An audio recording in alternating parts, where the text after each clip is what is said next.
우리가 오늘도 주 앞에 나와 예배합니다. 온 마음을 다해 하나님을 예배하게 하시고 살아계신 우리 하나님의 권세와 능력과 좋으심을 우리가 예배 가운데 체험하고 만날 수 있도록 은혜 베풀어 주옵소서. 주께 드려지는 예배가 상달되어질 때 우리의 기도도 연락되어지게 하여 주옵시고, 또 그래서 하나님과 우리 사이에 참된 친밀함과 기쁨들이 넘쳐나는 귀한 시간 되게 하옵소서. 주께서 예배 이 시간을 축복하여 주실 줄 믿사오며 예수님 이름으로 기도드리옵나이다. 아멘. 사도신경 함께 고백드립니다.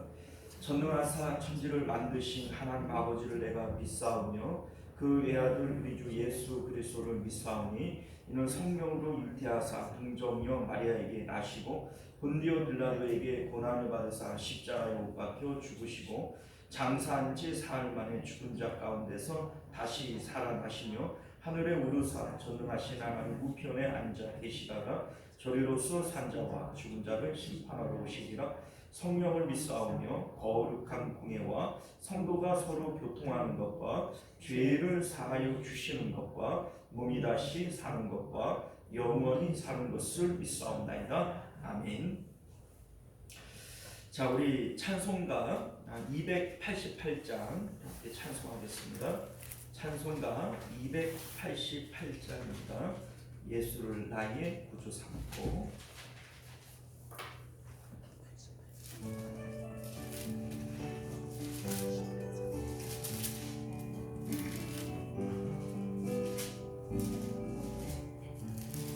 예수를 나의 구주 삼고 성령과 피로 사받은나니 이 세상에서 내 영혼이 하늘의 영광 누리보다.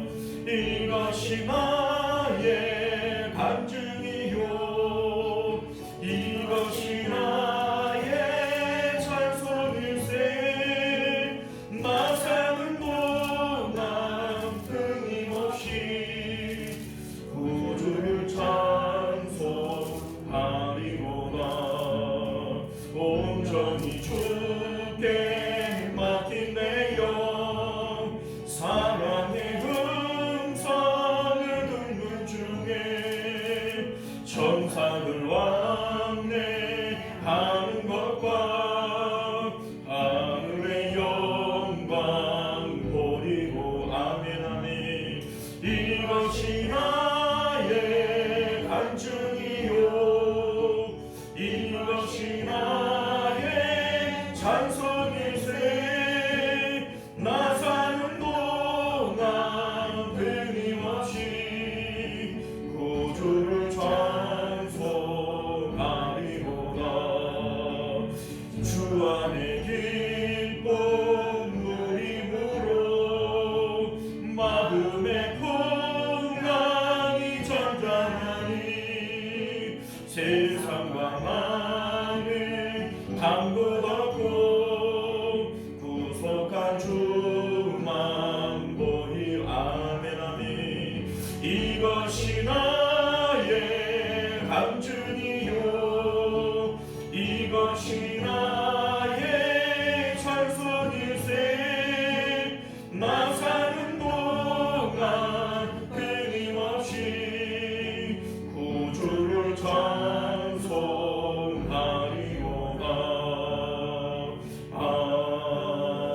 아멘.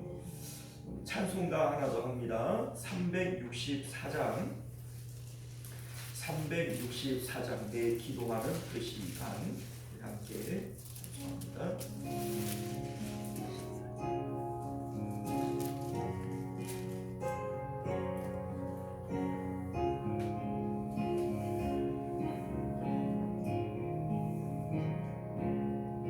내 기도하는 그 시간 그때가 가장 즐겁다.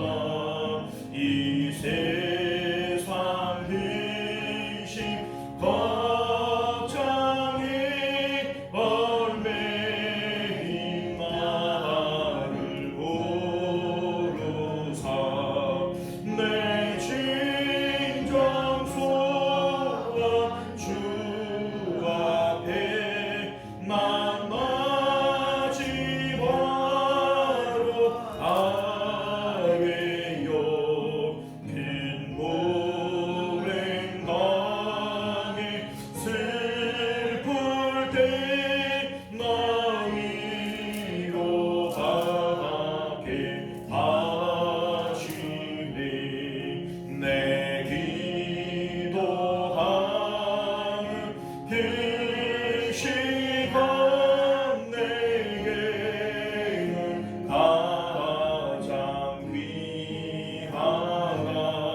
그 시간 그때가 가장 즐겁다. 주 세상에서 일찍이 저요란 항구 피하여 빈들에서나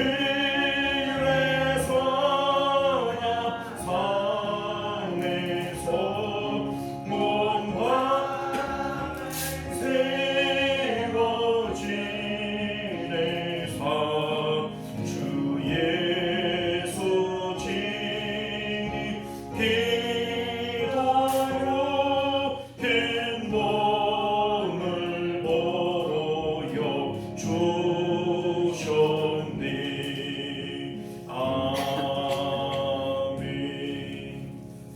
이 시간 우리 예배를 위해서 함께 기도하겠습니다. 오늘 예배가 우리 하나님 기쁘게 받으실 만한 예배 되게 하옵시고, 또 예배를 드리는 우리들도 예배를 통한 큰 은혜와 복들을 받아 누릴 수 있게 하여 주옵소서. 또 이 자리에 나오지 못한 우리 믿음의 권속들을 위해서도 기도하시고, 또 우리 이제 예배 가운데 악한 사단 마귀를 탓하지 못하고 또 오직 성령 하나님만이 주관하시는 예배 되게 하옵소서. 우리 함께 예배를 위해서 기도하겠습니다. 은혜로우시고 자비로우신 우리 하나님, 오늘도 우리를 주님으로 불러주시고 하나님으로 인한 큰 기쁨이 있도록 은혜 주신 것 참으로 감사드립니다.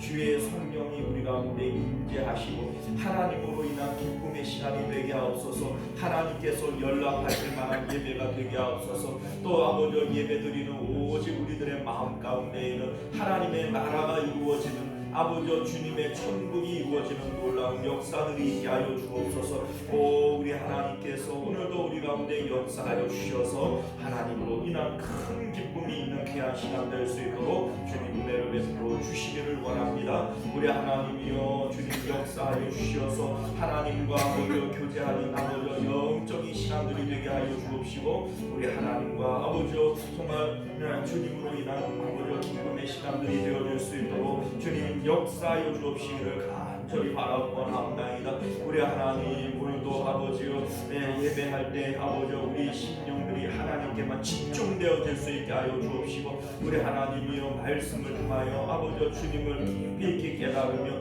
아버지 영적으로 성장할 수 있는 저희들이 될 수 있도록 은혜를 더하여 주옵소서. 이 자리에 나오지 못한 우리 믿음의 권속들도 어느 곳에 있는지 하나님을 기억하게 하시고, 우리 하나님이여 주님으로 인한 아버지여 믿음으로 또 아버지 역사하시는 하나님의 능력을 경험할 수 있도록 주님 붙잡아 주시옵소서. 존귀하시고 내려오신 우리 주 하나님, 오늘도 우리를 주님 품으로 불러주셨사오니 은혜의 자리에 은혜가 충만한 역사들이 있도록 주님 붙잡아 주옵시고, 하나님께는 영광이 되어지고 또 우리 마음 가운데는 기쁨의 시간들이 되어지도록 예배 가운데 은혜를 베풀어 주옵소서.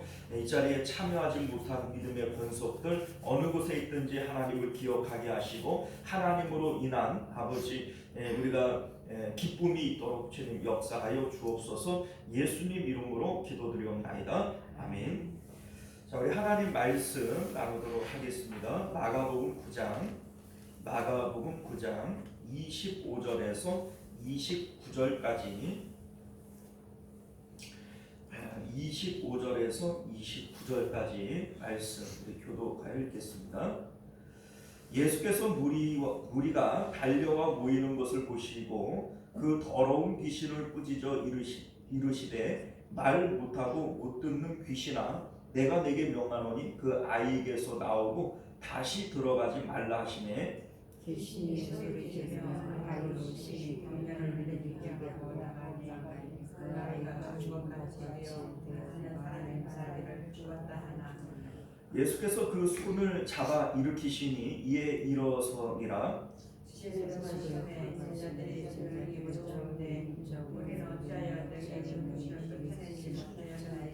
함께 했습니다. 이르시되 기도 외에 다른 것으로는 이런 종류가 나갈 수 없느니라 하시니라. 아멘.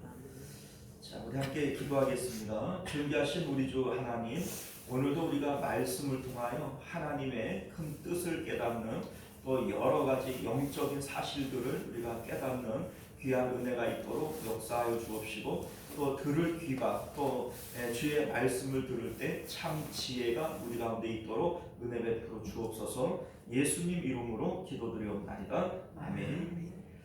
자, 오늘 우리는요 함께 읽은 본문의 말씀을 중심으로 기도는 천국과 연결된 내 삶의 통로라고 하는 제목으로 하나님 말씀 나누도록 하겠습니다. 기도는 천국과 연결된 내 삶의 통로. 자, 우리는 지난 시간에 내 믿음이 현장을 만났을 때라고 하는 제목으로 하나님 말씀을 나누었습니다. 우리가 신앙생활, 믿음생활 이렇게 부릅니다. 자, 그런데 믿음 생활이라고 하는 것이 믿음과 생활이 연결되어진 거죠. 믿음은 있는데 생활이 나타나지 않으면 그거는 믿음 생활이 아니고 사실 그거는 믿음도 아닌 것이죠. 자, 그래서 믿음은 신앙으로서 우리 삶 가운데 나타나야 되는 겁니다. 우리 이제 로마서를 보게 되어지면 사도 바울이 오직 의인은 믿음으로 말미암아 살리라 이렇게 얘기를 합니다. 믿음으로 살아야 돼요. 그게 믿음이지. 믿음은 있는데 삶으로 나타나지 않고 생활로 나타나지 않는다면 그것은 믿음도 아니고 그건 죽은 믿음이죠. 죽은 믿음. 자, 그래서 로마서 14장 23절을 보게 되어지면 믿음으로 쫓아하지 아니하는 모든 것이 죄니라 이렇게 말씀해요. 자, 그러니까 믿음은 생활로 나타나야 되고 믿음으로 나타나지 않는 그 모든 것들은 다 죄다. 이렇게 말씀을 하고 있다라는 겁니다. 자, 여러분들 믿음으로 산다. 그리고 믿음 생활이다. 이렇게 얘기를 할 때 구체적으로 이게 뭘 얘기를 하는 걸까? 자, 여러분들 우리가 생각하고 말하고 행동하는 것들이 믿음에서 비롯되어져야 되는 것이다. 이게 바로 믿음으로 사는 것이고 또 뭡니까? 믿음으로 사는 것이다. 이렇게 볼 수가 있는 것이죠. 자, 믿음이라고 하는 것에 대해서 우리가 지난 시간에 믿음은 하나님과 연결된 마음이다. 이렇게 얘기를 드렸어요. 사실 믿음이라고 하는 것이 우리 마음에 있는 거잖아요. 자, 그런데 이 믿음을 조금 더 구체적으로 얘기를 하자면 우리 마음을 하나님께로 보내서 하나님과 연합되어진 마음, 이게 바로 믿음이에요. 그래서 이제 내 마음은 하나님께로 드리고 하나님은 내 마음 안으로 들어오시고, 자, 그래서 너희가 내 안에, 내가 너희 안에, 이게 바로 그런 의미입니다. 내 마음은 하나님께 드리고 또 하나님은 내 마음 안으로 들어오시고, 이게 바로 믿음의 상태고 너희가 내 안에 내가 너희 안에 상태이다 라고 하는 것을 알게 된다는 것이죠. 자, 믿음으로 사는 것은 바로 그런 거예요. 그러니까 우리 마음이 이제 하나님의 있음과 좋음을 알아서 내 마음은 좋으니까, 하나님이 좋으니까 내 마음은 하나님께로 가는 거죠. 하나님과 연합되어져 있는 이 상태가 믿음이다. 자, 그런데 이게 말처럼 쉬운 일이 아니죠. 이론적으로 이렇게 생각을 해보면 그런 거구나. 그런데 실질적으로 내 마음이 하나님께로 가나요? 내 마음은 땅에 붙어 있나요? 땅에 붙어 있어요. 자, 그래서 이게 이제 실질적으로는 이게 참 쉬운 일이 아니다 이런 생각이 들게 되어지는데, 여러 번 말씀을 드립니다만 우리 마음은 언제나 콩밭으로 가요. 자, 콩밭이 뭐예요? 콩밭. 가만히 있어도 마음이 자꾸 글로 가는 거, 이게 바로 마음의 콩밭 아닙니까? 그죠? 자, 그러니까 왜 우리 마음이 하나님께로 올라가지를 못하고 자꾸 땅으로 붙어 있고 땅으로 가게 되어지는가? 내 마음의 콩밭이 어디 있어서 그래요? 이 땅에 있어서 그런 거예요. 땅에 있어서. 자, 그런데 그러면 어떻게 하면 땅에 붙어 있는 이 마음이 하나님께로 올라가고 하나님과 붙어 있을 수 있느냐? 이것을 우리에게 단적으로 보여준 사건이 바로 변화산 사건이다, 이 얘기입니다. 우리 이제 오늘 이 말씀이 바로 변화산 사건 다음에 있는 사건이죠. 이제 예수님께서 산 위로 올라가서 변화산에 올라가셨다가 내려오니까 그 이제 산 아래에서는 제자들하고 이제 그 서기관들하고 이제 바리새인들하고 막 싸우고 있잖아요. 그 이제 귀신 들린 그 아이를 고치네 못 고치네 막 이러면서 시비가 붙은 건데 지금 이 사건이 바로 변화산 다음 있는 거잖아요. 자, 그런데 변화산 사건이 우리에게 주는 영적인 의미가 바로 그거라는 거예요. 변화산 사건 바로 앞에 어떤 일이 있었냐면 예수님께서 가이사랴 빌립보 지방에서 제자들에게 묻습니다. 사람들이 나를 누구라고 하느냐?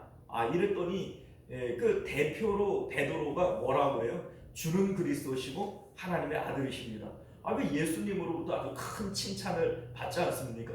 자, 그런데 예수님께서 비로소 대제사장과 서기관들에게 고난을 받고 십자가에서 죽었다가 살아나실 이 일에 대해서 비로소 말씀하시지 않습니까? 자, 그런데 이 베드로가 뭐라고 해요? 그러면 안 됩니다. 그럴 수 없습니다. 막 이렇게 함으로써 예수님에게 사단아 너는 내 뒤로 물러가라. 이렇게 책망을 듣는 일들이 있게 된다는 겁니다. 자, 그런데 이 사건이 우리에게 뭘 보여주는 것이냐면 예수님께서 제자들을 3년 혹은 3년 6개월 동안 말씀으로 양육하신 것이죠. 가르치신 거예요. 자, 그랬더니 말씀을 통해서 제자들의 눈이 떴어요? 안 떴어요? 눈이 떠진 거예요.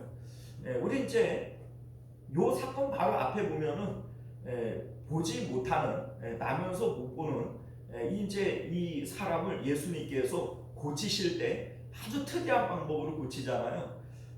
마을 바깥으로 데리고 나가시고 그리고 한번 그 이제 입에 이제 침을 그 눈에 바르시면서 한번 안수하시는데 첫 번째는 그 완벽하게 못 고쳐요, 그죠? 그 뭐 사람을 보면서 시커먼 그 나무 같은 게 걸어다닙니다. 뭐 이렇게 얘기를 하고 또 두 번째 안수를 했을 때 이제는 밝히 봅니다. 이렇게 얘기를 하지 않습니까? 자, 우리가 그 내용을 얘기를 할 때 우리가 어떻게 영적으로 눈을 뜰 것인가? 첫 번째는 말씀을 통해서 눈을 뜬다. 그런데 이게 완벽하게 눈을 뜨나요? 완벽하지 않아요. 어렴풋이 보는 거예요. 자, 그런데 두 번째 안수하는 것은 성령 충만을 의미한다. 이런 말씀을 드렸고 성령이 임하게 되어질 때 우리의 영안이 완벽하게 열리게 되어진다. 즉 이 말씀을 드렸지 않습니까? 자, 그런데 제자들을 예수님께서 3년 동안 가르치실 때 말씀으로 가르치셨죠. 자, 영안이 열렸어요? 안 열렸어요? 열렸죠. 그러니까 주는 그리스도시고 살아계신 하나님의 아들이십니다. 이러한 고백도 영안이 열렸기 때문에 할 수 있는 겁니다. 그런데 완벽하게 열렸나요? 완벽하지 않아요. 그러니까 곧바로 그냥 예수님 그러면 안 됩니다. 이래가지고서는 사단아 내 뒤로 물러가라 이렇게 하지 않습니까? 자, 그러니까 이게 지금 바로 앞에 있었던 그 맹인을 고쳐주시는 그 사건의 실제판인 거예요. 실제판.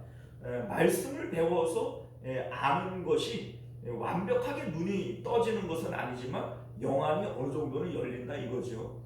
우리도 그렇잖아요. 하나님의 말씀을 듣고 배움으로써 천국이 있어, 하나님이 있어, 참 좋은 곳이야, 우리 하나님은 좋은 분이야. 알아요, 몰라요? 알죠? 아는데 왜 마음이 자꾸 땅에 붙어 있어요? 이거 어렴풋이 알아서 그래요. 어렴풋이. 자, 그런데 제자들을 데리시고 예수님께서 변화산에 올라가셨어요. 그리고 실질적으로 천국을 조금 맛보여 주시는 겁니다. 예수님이 빛으로 변화되어지는 이 모습을 보게 되어질 때 제자들의 마음은 세상으로부터 똑 떨어져 나와요. 그래서 변화산에서 이 제자들은 또다시 산 아래로 내려가고 싶대요. 여기가 좋대요. 그 생각을 해보면 제자들의 마음은 계속해서 땅에 있었단 말이에요. 땅에 붙어 있었던 그 제자들의 마음이 예수님이 변화되어지는 모습을 볼 때 누가 마음을 세상에서 떼라 어째라 말하는 게 아니에요, 그죠? 자기들 스스로 마음이 세상으로부터 그냥 똑 떨어져 나오게 되어지죠. 자, 이게 바로 그걸 얘기하고 싶은 겁니다. 성령을 통해서 우리가 하나님 하나님 나라와 하나님의 좋으심을 보게 되어질 때 마음을 하나님께 드려야 됩니다. 마음이 세상으로부터 떨어져 나와야 됩니다. 세상에 대해서는 우리 마음이 죽어야 됩니다. 한만 얘기를 해도 이게 돼요? 안 돼요? 안 돼요. 그런데 성령님을 통해서 우리가 하나님의 있음과 좋음을 보게 되어질 때, 천국을 맛보게 되어질 때 누가 뭐라고 하지를 않아도 그냥 세상을 향한 우리 마음이 그냥 똑 떨어져 나오는 거예요. 이것을 보여주는 사건이 바로 변화산 사건이고, 변화산 사건의 의의가 바로 여기 있다. 이걸 우리에게 말씀해 주고 있는 겁니다. 자, 여러분들, 예수님께서 그래서 산에서 내려오시면서 9장 9절을 보면 이런 말씀을 하세요. 십자가 사역이 있기 전에는 변화산 사건의 일을 아무에게도 말하지 말라. 그 왜 말하지 말라 이렇게 얘기를 하냐면, 십자가의 의미도 사실은 동일한 의미를 담고 있어요. 십자가가 세상으로부터 우리 마음을 강제적으로 떼어버리는 거예요. 변화산 사건을 봤을 때 세상을 향한 우리 마음이 강제적으로 그냥 똑 떨어져 나오는 것처럼 십자가 사건도 동일한 의미를 담고 있는 거예요. 우리 예수님의 십자가를 우리가 믿는다 이렇게 얘기를 할 때, 처참하게 십자가에서 죽으신 예수님의 그 모습이 누구예요? 나죠. 내 모습이 바로 예수님의 그 십자가에 투영되어지는 것이고, 내가 죽는 것을 의미하는 거예요. 이것이 영적으로 체험이 되어질 때 그냥 배워서가 아니라 성령님을 통해서 이것이 인정되어지고 고백되어지고, 이게 이제 내 마음에 확정이 되어질 때 세상을 향한 우리의 그 집착과 그 마음들이 그냥 똑 떨어져 나오게 되어지는 거예요. 이게 이제 우리가 배워서 아는 것과 성령님을 통해서 정말로 이것이 내가 믿어지고 인정되어지는 이러한 일들이 일어나게 되어질 때, 십자가 사건은 세상으로부터 내 마음을 강제적으로 떼어내는 역할을 하는 것이다, 이 얘기입니다.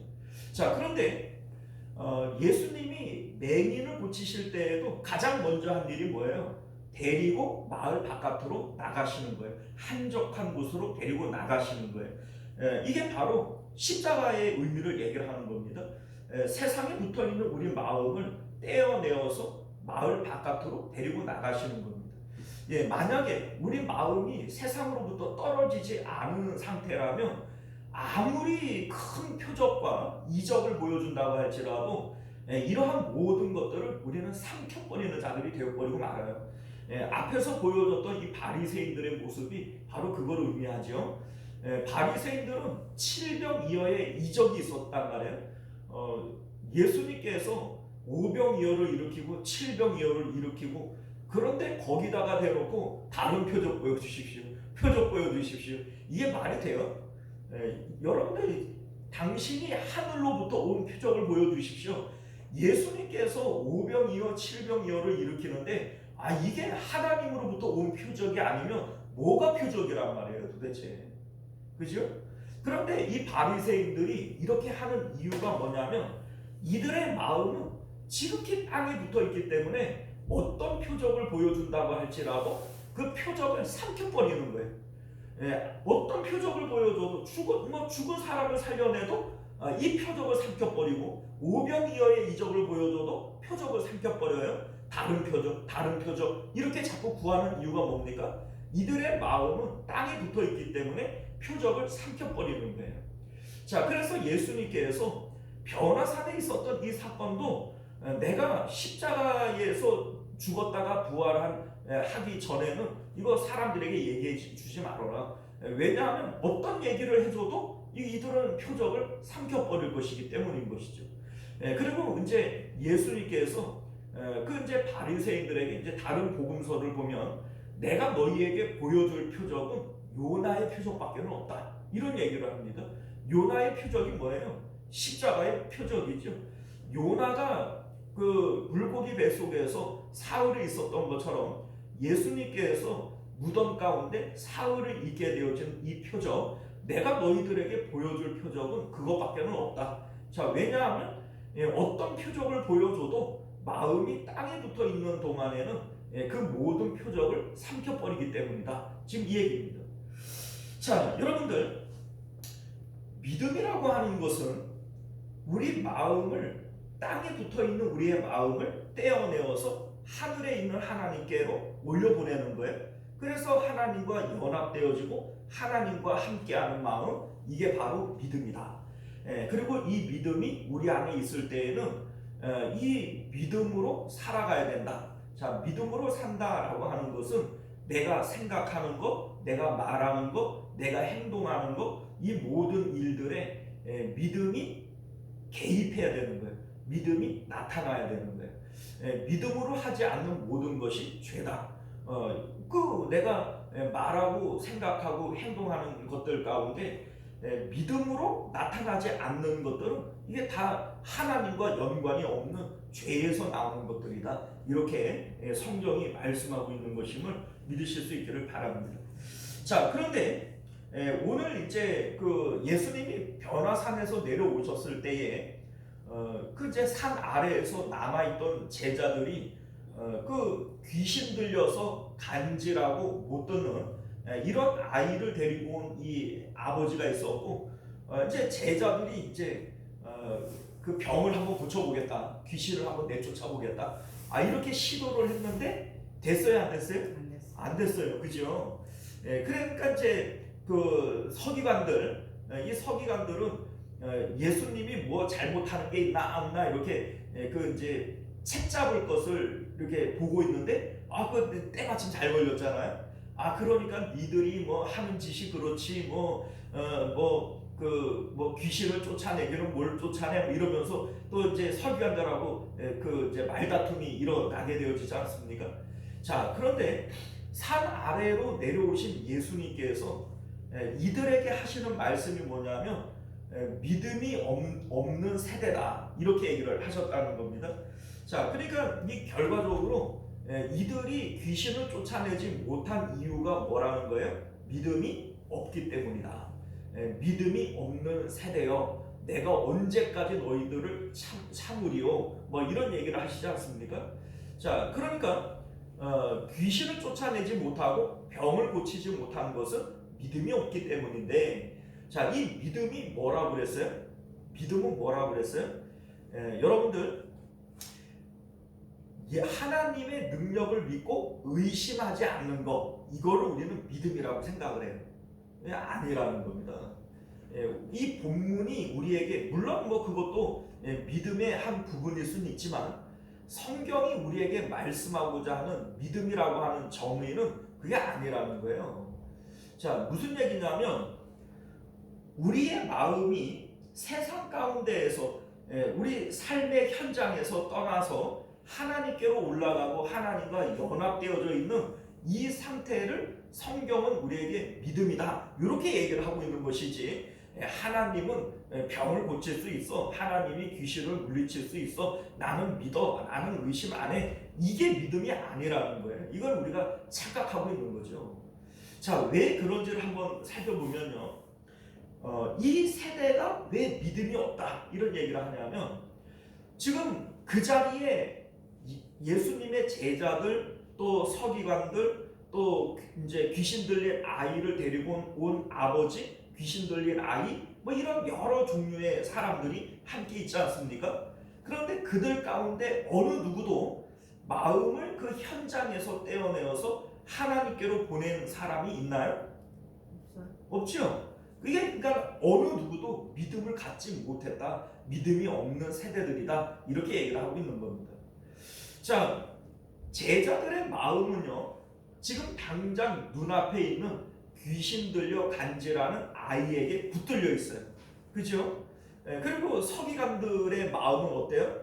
어떻게 하든지 예수님을 책 잡으려고 하는데, 때마침 이런 일이 일어났으니 잘 됐다 이러면서 그 서기관들의 마음도 어디에 붙들려 있어요? 그 현장 안에 붙들려 있어요. 그 아버지의 마음도 역시 마찬가지예요. 아버지의 관심은 온통 어디에 있어요? 아들을 고치나 못 고치나, 거기 그 현장 가운데 그 마음이 붙들려 있지 않겠어요? 그리고 그 아이 역시 마찬가지 아닙니까? 내 병을 고치기를 바라는 그 마음으로 거기 이제 현장에 사로잡혀 있겠죠. 자, 그러니까 그 자리 가운데 어느 누구도 그 현장에서 마음이 떠난 사람이 있나요? 없어요. 다 그 현장 가운데 마음을 붙이고 있단 말이에요. 자, 그런데 만약에 하나님은 능력이 있어, 하나님께서 고칠 줄 믿어, 나는 의심하지 않아, 이렇게 얘기를 한다고 치더라도 그 마음은 현장을 벗어나지 않습니다. 그리고 사실 그러한 것이 믿음이라면 그 자리 가운데 제자들이나 그 아버지나 이러한 믿음이 분명히 있었을 거예요. 그런 믿음이 있으니까 데리고 왔을 것이고, 고칠 줄 믿어, 반드시 고쳐야 돼, 뭐 이러한 마음은 아마 그 자리에 있는 누구들도 가지고 있었을 겁니다. 그런데 예수님은 그것을 믿음이라고 얘기하지 않는 거죠. 자, 믿음은 우리 삶에 어떤 환경들이 있다고 할지라도 그 환경 가운데서 내 마음을 똑 떼어내어서 하늘에 계신 하나님의 있음과 좋음에 마음을 올려보내는 거예요. 이것을 믿음이라고 얘기를 하는 겁니다. 풍랑 가운데에서 예수님께서 제자들을 향해서 믿음이 없다라고 얘기를 하는 것도 동일한 의미를 담고 있는 거예요. 제자들도 예수님께서 풍랑을 잔잔케 하실 것에 대한 믿음이 있어요, 없어요? 있죠. 그러니까는 그 예수님을 깨우면서 우리가 지금 다 죽게 생겼는데 안 돌아보십니까? 예수님 빨리 도와주세요. 이렇게 얘기를 하는 거잖아요. 그러면 제자들은 예수님이 풍랑을 잔잔케 할 능력이 있다 없다? 있다라고 하는 것을 알고 있다는 거예요. 근데 예수님은 그것을 믿음이라고 얘기하지 않는다는 거예요. 자, 예수님의 마음은 풍랑이라고 하는 현장에 있지 않고 하늘에 계신 하나님께 올라가고 연합되어져 있어요. 그러니까 그 상황 가운데에서도 예수님은 두려움 없이 풍랑에서도 잠을 주무시는 거예요. 제자들의 마음은 어때요? 어디에 붙어 있어요? 풍랑이라고 하는 그 현장 가운데 마음이 붙들려 있는 거예요. 자, 여러분들, 오늘 이 말씀도 역시 마찬가지예요. 제자들이나 뭐 서기관들이나 그 귀신 들린 아이의 아버지나 모두가 다 그 현장이라고 하는 곳에 마음이 붙어 있는 거예요. 이 상황 가운데에는 무엇도 믿음이 아닌 겁니다. 예수님께서 이 믿음이 없는 세대들이요 이렇게 얘기를 할 때 그 가운데는 어느 누구도 마음을 현장에서 떼어내어서 하나님께로 보낸 사람들이 없다, 이걸 얘기를 하고 있는 것이죠.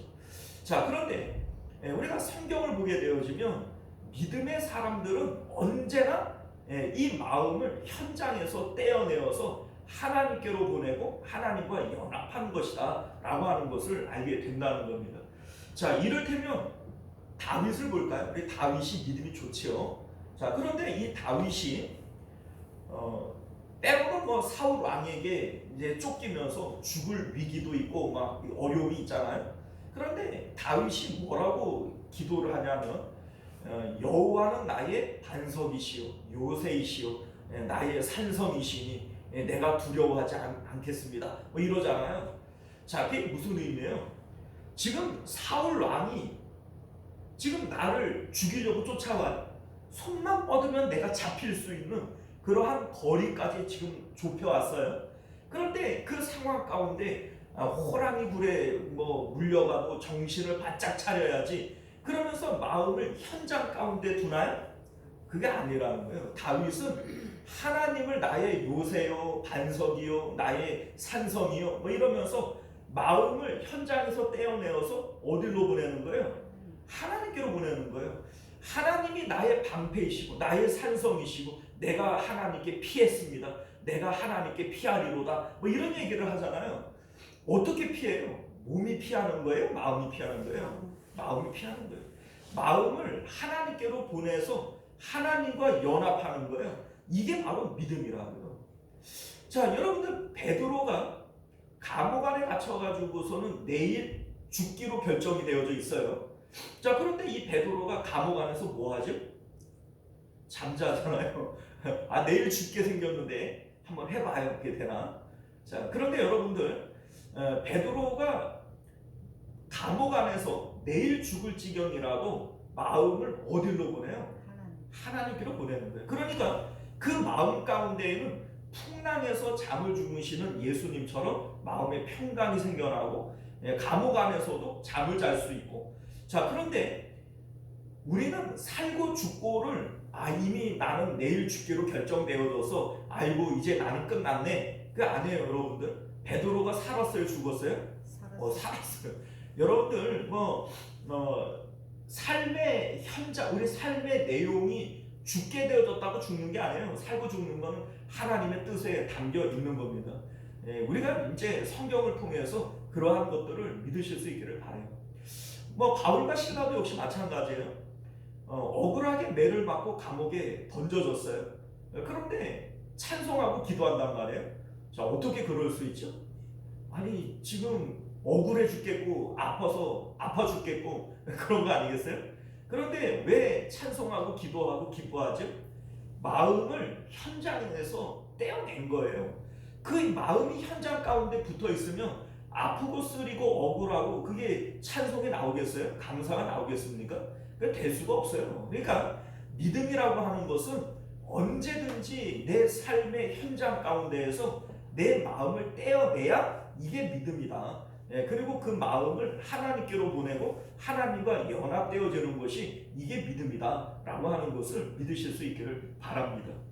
자, 그런데 오늘 이제 우리가 함께 읽은 이 본문의 말씀 가운데 하나님과 마음이 연결되어질 수 있는, 이게 마음이 연결되어지는 게 믿음이라면 하나님과 우리 마음이 연결되어질 수 있는 유일한 방법은 기도밖에는 없다. 이거를 우리에게 말씀하고 있는 것이 오늘 본문의 내용인 것을 믿으실 수 있기를 바랍니다. 자, 우리 28절과 29절을 보면요, 그 집에 들어가심에 제자들이 조용히 묻자오되 우리는 어찌하여 능히 그 귀신을 쫓아내지 못하였나이까 이르시되 기도 외에는 다른 것으로는 이런 종류가 나갈 수 없느니라 이렇게 말씀하세요. 자, 뭐 외에는요? 기도 외에는 이거 안 되는 거다 이 말씀을 하셨다는 거예요. 자, 여러분들 예수님께서 믿음이 없는 세대요 이렇게 얘기를 할 때 이 믿음이라고 하는 것은 내 마음이 현장에 붙어 있는 것이 아니라 어떤 상황, 어떤 현장 가운데 있다 할지라도 내 마음을 현장에서 떼어내어서 하늘에 계신 하나님께 올려보내고 하나님과 연합되어져 있는 이 상태가 믿음이다. 이렇게 말씀을 드렸는데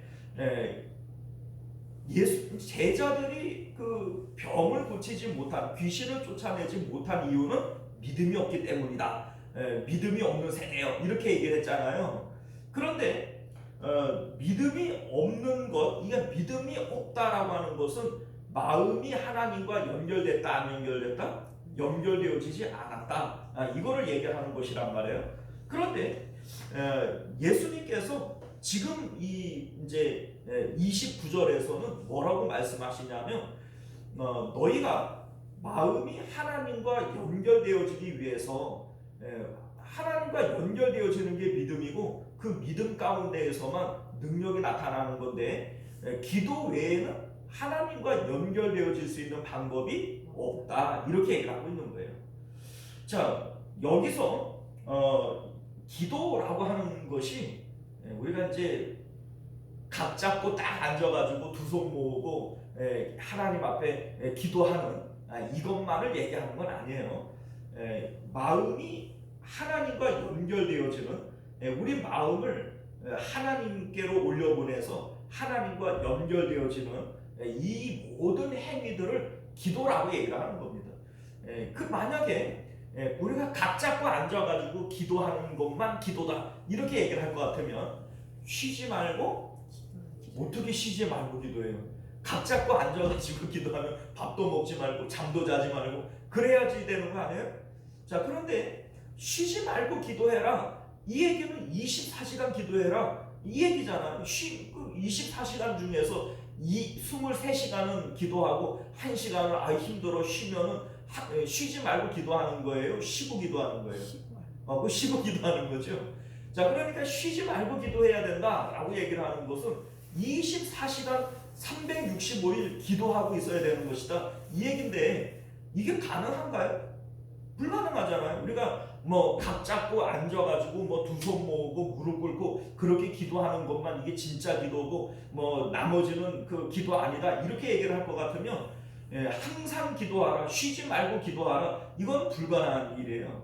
자, 그런데 기도라고 하는 것에 대한 정의를 내 마음을 하나님께로 보내서 하나님과 연결된 상태, 이렇게 우리가 얘기를 한다면 우리는 길을 가면서도 마음은 하나님께로 올려보낼 수 있는 것이고, 우리가 잠을 자면서도 우리 마음은 하나님 생각으로 채울 수 있는 것이죠. 이게 항상 기도, 쉬지 않고 기도인 것을 믿으실 수 있기를 바라요. 자, 여러분들, 그래서 이제 우리가 이제 그 오늘 말씀을 통해서는 우리 마음을 하나님께로 올려보내는 형태, 그래서 우리 마음이 하나님과 연합되어져 있는 상태, 이 상태에서만 이러한 능력이 나올 수 있다. 귀신을 쫓아내고 병을 고치고 뭐 이러한 능력이 나올 수 있다. 기도 외에는 이러한 유가 나타날 수 없다. 이런 지금 얘기를 하신 것인데, 자, 그러면 이 기도라고 하는 것이 하나님과 연결되어지는 유일한 방법이다. 지금 이렇게 얘기를 하신 것이잖아요. 자, 그러면 우리가 어떻게 기도를 해야, 어떤 방법으로 기도를 해야 하나님과 연결되어지는 바른 기도, 참된 기도가 되어질 수 있을까? 이에 대한 얘기를 좀 해보고자 합니다. 사실 뭐 기도라고 하는 것이 뭐 예수님께서 말씀하신 것만 해도 많지요. 뭐 우리 이제 성경을 보면은 기도에 대한 가르침들이 워낙에 많이 있지 않습니까? 그만큼 이제 성경은 기도를 많이 강조하고 중요하게 여기는 것인데, 그거를 우리가 뭐 이 짧은 시간 안에 다 얘기할 수는 없고요. 오늘 본문에서는 어떤 조건 하에서 어떻게 기도하는 것이 이게 바로 예수님이 말씀하시는 기도냐라고 하는 부분에 대해서만 말씀을 좀 나눠보고 싶습니다. 자, 우리 마태복음 6장 6절을 보면요, 너는 기도할 때에 내 골방에 들어가 문을 닫고 은밀한 중에 계신 내 아버지께 기도하라. 은밀한 중에 보시는 내 아버지께서 갚으시리라. 이런 말씀을 합니다. 자, 여기서 중요한 것은 골방이라고 하는 거죠. 자, 그런데 이제 여기서 말하는 이 골방도 여러분들 집에 골방 있어요? 그 뭐 우리 골방에서 그럼 어떻게 기도를 합니까? 자, 여기서 말하는 이 골방도 실질적으로 어떤 장소적인 골방이기도 하지만 우리 이제 마음의 심리적인 골방을 얘기를 하는 겁니다. 골방이라고 하는 것의 특징이 뭐냐면 주변에 있는 모든 그 뭡니까? 환경으로부터 독립되어지고 떼어내진 장소를 얘기를 하는 겁니다. 실질적으로 예수님을 보면요, 기도하실 때 산에 올라가서 기도하시고 한적한 곳에 가서 기도하시고 광야에 가서 기도하시고, 예수님은 사람이 없는 곳을 찾아서 기도하셨다는 거예요. 그런데 우리가 사실 기도라고 하는 것이 뭐 꼭 사람이 없어야만 기도하나요? 그렇지는 않아요, 그렇죠? 그런데 왜 예수님은 그렇게 하신 것일까? 예수님께서 우리에게 기도로 본을 보여주신 것이잖아요. 그런데 그렇게 하시는 이유가 뭐냐면 이 골방의 의미 때문에 그래요. 골방의 의미. 세상으로부터 멀어진 장소, 현장에서 마음을 떼어내어서 오직 하나님께만 마음을 올려보내려고 하니까 예수님은 골방을 찾으시는 거예요. 사람이 없는 산속이라든지 빈들이라든지 그런 어떤 한적한 장소, 시간적으로도 보면은 예수님은 새벽 미명에 기도하셨다, 뭐 밤이 맞도록 기도하셨다, 이렇게 되어져 있는데 사람들이 활동하지 않는 그런 시간과 장소를 예수님이 찾으셔서 기도를 하셨다라고 하는 겁니다. 이게 바로 골방의 의미라는 겁니다. 하나님과만 교제할 수 있고 하나님께 집중할 수 있는 그러한 시간과 장소, 이게 바로 골방의 의미다라고 하는 것이죠. 자, 뭐 사실 그래요. 뭐 쉬지 말고 기도하라, 뭐 항상 기도해라, 뭐 이렇게 얘기를 하는데, 골방에서 뭐 실질적인 어떤 장소적인 골방에서의 기도만 이 골방 기도다 이렇게 얘기를 할 것 같으면 그 어떻게 항상 기도하고 쉬지 말고 기도해요, 그죠? 이건 이게 심리적인 마음의 골방을 얘기를 하는 겁니다. 우리 마음을 세상 가운데에서 떼어내어서 오직 하나님께만 올려보내고 하나님에게만 집중할 수 있는 것, 이게 바로 골방이다라고 하는 것이죠. 자, 그리고 이제 이렇게 하는 이유가 뭐냐면, 우리 앞에서 제자들이 귀신 들려 간질하는 아이를 고치지 못한 것은 믿음이 없기 때문이라고 했어요. 그런데 이 믿음이라고 하는 것은 현장에서 내 마음을 떼어내어서 하나님께 보내서 하나님과 연합되어지는 것이 믿음이라고 했어요. 자, 그런데 예수님은 기도 외에는 이러한 일이 일어날 수가 없는 것이다. 기도 외에는 우리 마음을 현장에서 떼어내어서 하나님께로 올려보내는 일이 일어날 수 없는 것이다. 이 얘기를 하는 거잖아요. 자, 그런데 그렇게 우리 마음을 하나님께로 올려보내기 위해서는 골방이 필요하다. 세상 가운데에서 마음이 떨어져 나오고 세상에 영향을 받지 않는 상태에서 하나님께만 집중해야 된다. 이게 바로 골방의 의미라고 하는 겁니다. 자, 그리고 우리 이제 시간이 많이 갔으니까 우리 이제 기도를 하고 나서 맨 마지막에 예수님의 이름으로 기도드립니다. 이런 이제 그 예수님의 이름을 넣지 않습니까? 자, 그런데 이 예수님의 이름으로 기도하는 이유가 뭘까? 우리 이제 습관적으로 예수님이 하라고 그랬으니까 그렇게 합니다만, 예수님의 이름으로라고 하는 것에 대한 의미가 있어요. 예수님이 이 말씀을 언제 하신 것이냐면, 요한복음 16장 24절에 보면 지금까지는 너희가 내 이름으로 아무것도 구하지 아니하였으나 구하라. 그리하면 받으리니 너희 기쁨이 충만하리라. 자, 지금까지는 예수님의 이름으로 기도하라고 가르쳤어요? 안 가르쳤어요? 안 가르쳤어요. 그러나 지금까지는 너희가 내 이름으로 아무것도 구하지 아니하였지만 이제부터는 구해라. 자, 이제부터라고 하는 이 요한복음 16장이 언제부터냐면 예수님께서 십자가를 지시기 바로 직전 마가의 다락방에서 다락방 강화를 할 때 이 말씀을 하신 거예요. 그러니까 십자가의 의미와 예수님의 이름은 지금 아주 밀접한 관계가 있는 것이죠.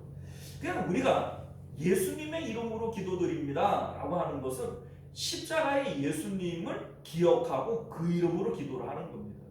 그러니까 이 예수님의 이름이라고 하는 것이 앞에 나오는 우리 모든 기도를 마지막으로 승인하고 하나님께로 올라가기 전에 통과 절차와 같은 거예요.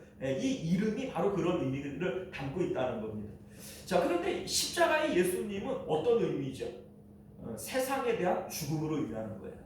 그러니까 내가 앞에서 뭔가 많은 걸 기도했어요. 하나님 이것도 해주시고 저것도 해주시고 이래도 이렇게 되어줘야 되고 저렇게 되어줘야 되고 막 기도를 했어요. 그런데 맨 마지막에 예수님의 이름으로 기도를 하는데 십자가에서 나를 위해서 죽으신 예수님의 이름으로 기도를 하는 거잖아요. 자, 그런데 앞에서 나온 그 많은 기도가 십자가에서 죽으신 십자가를 통과를 하지를 못한다면 하나님께로 올라가요, 못 올라가요? 못 올라간다는 얘기예요. 예수님의 이름으로 라고 하는 것이 바로 그런 의미예요. 자, 이를테면 하나님 로또 복권을 맡게 해주시고 우리 애들은 공부 잘해서 다 서울대학교 가게 해주시고 막 이렇게 기도를 했어야 기도해야 할 수 있는 거 아니겠어요? 그런데 마지막에 예수님의 이름으로 라고 얘기를 할 때 그 십자가에서 죽으신 예수님이고 십자가는 세상에 대한 죽음을 의미하는 건데, 자, 마지막에 예수님의 이름으로 라고 얘기를 할 때 앞에서 얘기를 했던 그 많은 기도들이 마지막에 그 십자가를 통과할 수 있나요? 그런 기도들은 십자가를 통과할 수 없어요. 그러니까 결과적으로 앞에서 기도했던 모든 기도들은 잘못 기도한 것이고 헛기도한 거예요. 그런데 너희들이 기도하는 것이 내 이름으로 십자가의 예수님의 이름으로 그 십자가를 통과할 수 있는 기도들이라면 반드시 이루어지겠다는 거예요. 예수님께서 지금 그 말씀을 하고 계시는 것이죠. 자, 여러분들, 우리가 오늘 이 말씀을 통해서 우리 몇 가지만 기억을 했으면 좋겠어요. 믿음이라고 하는 것과 기도라고 하는 것은 뗄래야 뗄 수 있는 게 아닙니다. 믿음이 있노라 얘기를 하면서 기도하지 않는 것은 실질적으로는 믿음이 없는 거예요. 왜냐하면 믿음이라고 하는 것은 내 마음을 현장 가운데서 떼어내어서 하나님께로 올려보내고 하나님과 연합되어져 있는 것이 믿음이라고 그랬어요. 자, 그런데 제자들은 믿음이 없어서 귀신을 내쫓지를 못했어요. 왜 그렇습니까? 기도 외에는 안 돼. 자, 기도가 아니고서는 현장 가운데서 내 마음을 떼어내어서 하나님께로 올려보내는 일이 없다는 거예요. 자, 그러니까 실제적으로 우리가 믿음을 통해서 하나님께 자꾸 마음을 올려보내고 하나님과 연합되어져 있는 이 상태가 믿음이라면 이 상태는 오직 무엇을 통해서만 된다는 거예요? 기도를 통해서만 된다. 그러니까 믿음과 기도는 뗄래야 뗄 수 있는 게 아니에요. 그래서 우리가 오늘 이 말씀을 통해서 언제나 쉬지 말고의 기도가 왜 항상 기도가 우리에게 왜 필요한지를 반드시 기억하실 수 있기를 바랍니다. 베드로도 그랬고 사도 바울도 그랬고 베드로도 그랬고 어떤 상황 가운데에서도 현장 가운데 마음이 붙들려 있는 것이 아니라 마음을 떼어내어서 하나님께로 올려보냈어요. 이게 믿음이라고요. 그런데 이러한 일들은 기도 외에는 나타날 수 없는 것이다. 오늘 예수님이 그 말씀하신 것임을 믿으실 수 있기를 바랍니다. 기도하겠습니다. 은혜로우시고 자비로우신 우리 주 하나님, 믿음과 기도는 뗄래야 뗄 수 있는 것이 아닙니다. 우리의 기도는 천국과 연결되어진 내 삶의 통로입니다. 어떤 상황 가운데에도 우리 마음이 현장에 빼앗기지 않고 현장 가운데 붙들려 있지 않고 그 현장에서 떨어져서 하나님께로 올라가야 되는데 그게 바로 믿음입니다. 그런데 기도 외에는 우리 마음을 현장에서 떼어내어서 하나님께로 올라가는 일이 없다. 기도 외에는 이런 이유가 나타날 수 없다. 우리 예수님이 그 말씀하신 것을 우리가 기억하게 하여 주옵소서. 언제나 기도를 통해서 우리 마음이 하나님께로 올라가고 하나님과 연합하는 놀라운 역사를 경험하는 저희들 되도록 은혜 베풀어 주옵소서. 거룩하신 우리 주 예수님 이름으로 간절히 기도드리옵나이다. 아멘. 자, 우리 찬송가 361장 우리 함께 찬송하시고 주기도문으로 예배를 마치겠습니다.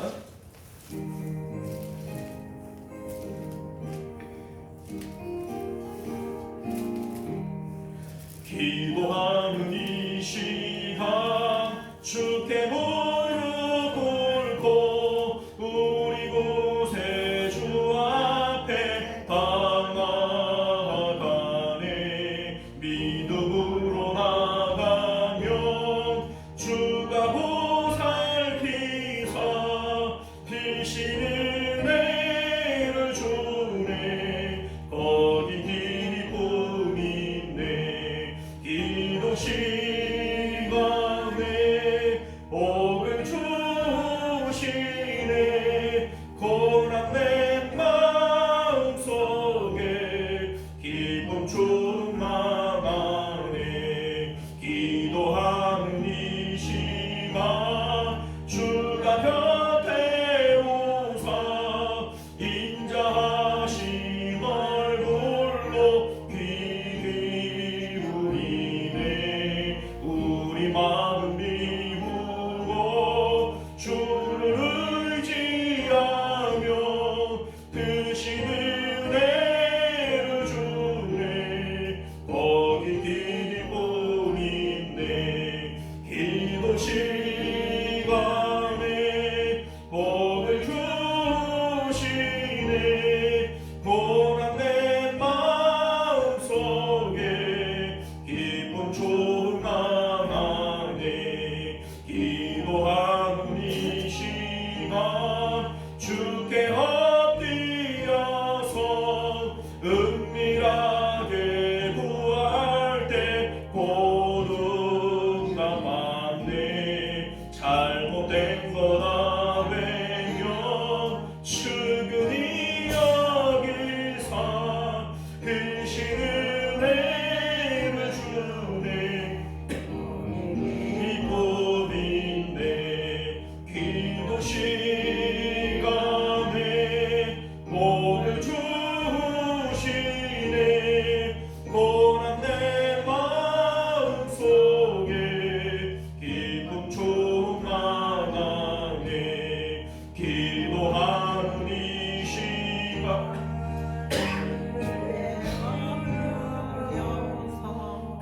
신을 구하면 꼭 받으리라.